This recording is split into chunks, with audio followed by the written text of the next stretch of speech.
United States. No one is putting a gun to your head and saying you can't do mitzvahs. People are just gravitating towards the freedoms of the new world. Antiochus wanted to accelerate the process by coercion. There were too many Jews that were still sticking to the old-fashioned ways. So Antiochus instituted a series of anti-religious laws to force the Jews who were still holding out to assimilate and go with the plan. Now, you have to recognize, we have this tendency that we look at bad guys as the same. Oh yeah, there's Paro, Nebuchadnezzar, and Haman, and they're all like bad guys. Antiochus is actually very, very different. Antiochus is actually the first non-Jewish king in history who specifically targeted the observance of the Torah. We don't always realize this. Nebuchadnezzar destroyed the first Beis Hamikdash.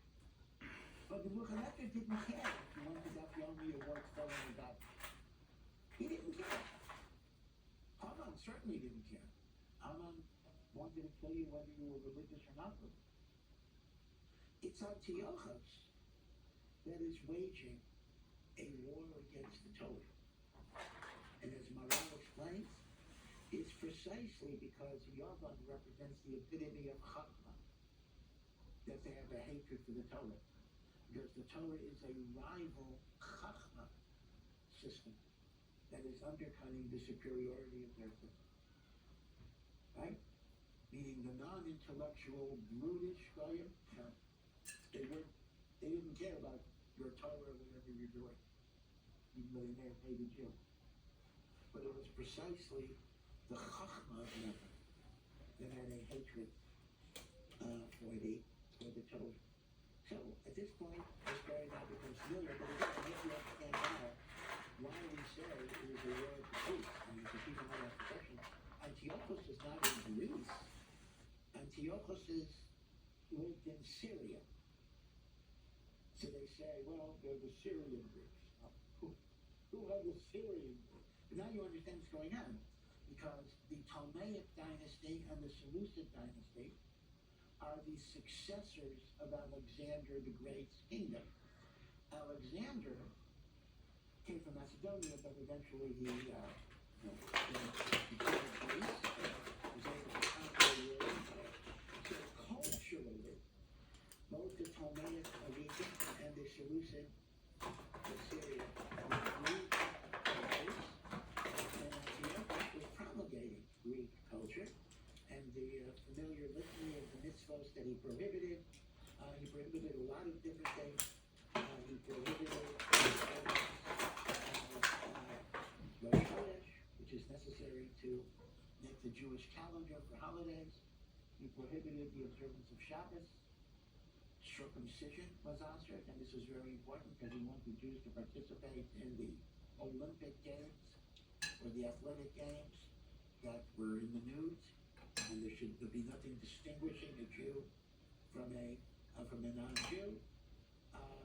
You weren't allowed to mention the name of God in a public way, and there were also different types of humiliating rules, tragic rules actually, that when a woman would get married, Baruch atah Adonai Eloheinu melech olam asher kiddushanu b'mitzvot v'tzivanu la'adlik ne'er. Local officer of Antiochus, and the Gemara Kesuvos refers to this idea in the Kesuvos discussion halachically.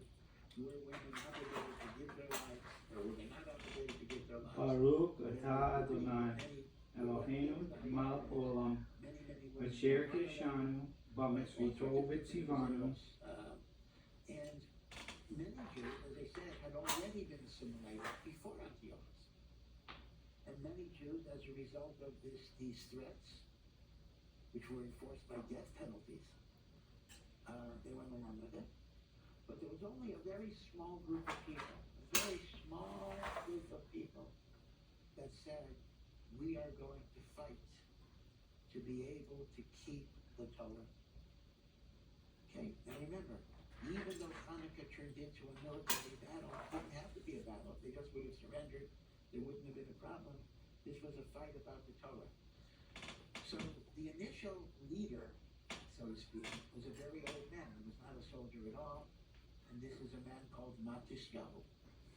This is towards the end of Matisyahu's life. And we mention him in the Yom Nisan prayer. We say in the days of Matisyahu, ben Yochanan, Kohen Gadol. Now each word here is very important. In the days of Matisyahu, the son of Yochanan, the Kohen Gadol. So first of all, you see there's an ambiguity here. Who was the Kohen Gadol? Is it Matisyahu is the Kohen Gadol? Or is it Yochanan that's the Kohen Gadol? So many Meforshim actually say that the phrase Kohen Gadol is not going back on Matisyahu. Matisyahu, in fact, was not a Kohen Gadol in the Bayit Sheni, but it's going on Yochanan, his father was Kohen Gadol. Now, if that's the case, that creates some very, very, very intriguing possibilities. Because the name Yochanan Kohen Gadol is actually known to us from a number of places in the Gemara. The problem is there are more than one Yochanan Kohen Gadol. But one of the Yochanan Kohen Gadol, I think we talked about this peculiar thing, the Gemara mentions he had been a righteous person. He had been a Kohen Gadol for 80 years. Now, you don't become a Kohen Gadol before the age of 20, so he was 100 years old. 80 years as a Kohen Gadol. Then he became a Sadducee at the age of 100, denying the Torah. And this is through Hellenistic influence. Now, if we posit, now this is not at all clear, that Matisyahu's own father, who was certainly not alive during this time, was the Kohen Gadol who became Tzduki, that actually gives you quite a powerful reason why Matisyahu was so invested in this fight. Because he saw how destructive Hellenism can be to the Torah. Because he saw his own father was in a righteous place become a Tzduki. So it actually is very tempting to say that the Yochanan Kohen Gadol who became the Tzduki was actually Matisyahu's father.